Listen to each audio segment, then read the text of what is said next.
মানে কয়দিন পরে আন্দোলন, কয়দিন পরে আন্দোলন, কয়দিন পরে এইটার আন্দোলন এইটা। এইটার আন্দোলনের জন্য কি দেশটা স্বাধীন হইছে? এত আন্দোলন তোদের কোথায় ছিল? কোথায় ছিলে তোরা এতদিন? যে আমাদের এইটার মানে অসুস্থ মানুষ নিতে পারতেন না তোদের মারামারির কারণে। কদিন এক জ্বালা হিরো আলম, কদিন জ্বালা লায়লা খালা, কদিন জ্বালা শাহবাগীরে।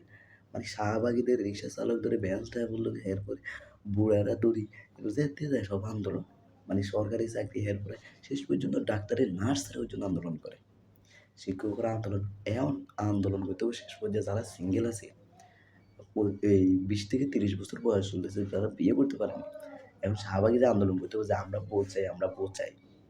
যে আমরা যে জায়গায় সাজে গুজে যে বসে থাকতে হবে যে আমরা ভোট চাই, আমাদের বিয়ে করে। মানে সবাই আন্দোলন করে একমাত্র সিঙ্গেলেরা বাকি আছে আন্দোলন করার জন্য। এক লায়লা খেলার জন্য ফেসবুক স্ক্রল করা যায় না, ইউটিউব স্ক্রল করা যায় না। আপনি যে জায়গায় যাবেন শুধু লায়লা আর হিরো আলম এবার শাহবাগী। মানে তোদের জন্য কি ফেসবুক অ্যাকাউন্টটা খুলে ফেলছি? না হলে মেটা কোম্পানিরে বল যে আমাকে ফেসবুকটা ডিলিট করে দিত, আর না হলে তোদের অ্যাকাউন্টটা যে ডিলিট করে দিত। এছাড়া বাংলাদেশটা একটা হয়ে গেছে বিনোদনের মেলা।